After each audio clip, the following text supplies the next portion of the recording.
Et je me suis rendu compte que plus je gagne, plus on me demande. Et surtout si je les fais savoir et sentir que je gagne plus à travers mon apparence, mes photos ou mes vidéos que je présente. Et ils vont toujours demander.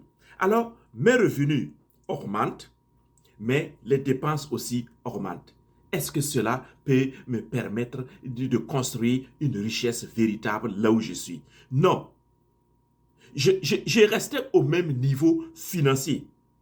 Oui, et j'ai compris très tôt que si je continue de cette manière-là, je vais rester au même niveau financier toute ma vie. Et c'est comme cela que j'ai vu des gens qui ont fait 10 ans, 15 ans, 20 ans en Europe et qui sont restés au même niveau financier. Vous avez dû voir circuler dans les médias ce monsieur guinéen qui, après 21 ans, il a passé son temps à soutenir son père, à soutenir les épouses de son père et à soutenir aussi ses frères et sœurs, ses demi-frères et sœurs qui sont restés au pays en Guinée. Et après 21 ans, lui-même, il est rentré, rien, n'ayant rien du tout. Et il n'avait même pas de soutien venant de ceux que lui l'a soutenu pendant 21 ans. Ils l'ont tous rejeté. Alors, si tu investissais 500 dollars par mois pendant 10 ans, oh, oh, my God, 500 dollars pendant 10 ans par mois, tu peux créer, cela va, au bout de 10 ans, calculer pour voir les intérêts avec les intérêts composés. Vous imaginez? Oui. Alors, et c'est comme ça que j'ai vu, il y a 2 ans, un monsieur qui travaille avec nous.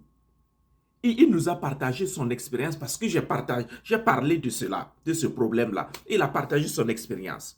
Au bout de 14 mois, je vous en prie, il a envoyé plus de 8 millions de francs CFA dans son pays d'origine. 8 millions de francs CFA, juste pour dans la consommation. Parce qu'il y a un baptême ici, il y a un mariage là-bas, il y a un qui dit ma femme veut accoucher et mon enfant est malade et je veux payer la scolarité de tel enfant, etc., etc. Et lui, boum, boum, au bout de 14 mois, pas 14 ans, hein, 14 mois, il avait dépensé plus de 8 millions de francs CFA qu'il a envoyé au pays. Et voilà, on venait de lui présenter une opportunité, donc l'achat d'un terrain dans son propre pays et le terrain coûtait 6,5 millions et lui, il n'avait même pas dans son compte bancaire 3,5 millions.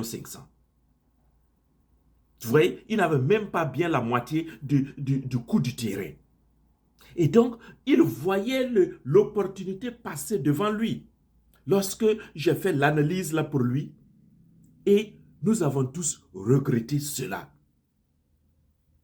Regardez, il n'avait pas 3,5 millions dans son compte bancaire. Dommage, triste réalité. Triste réalité.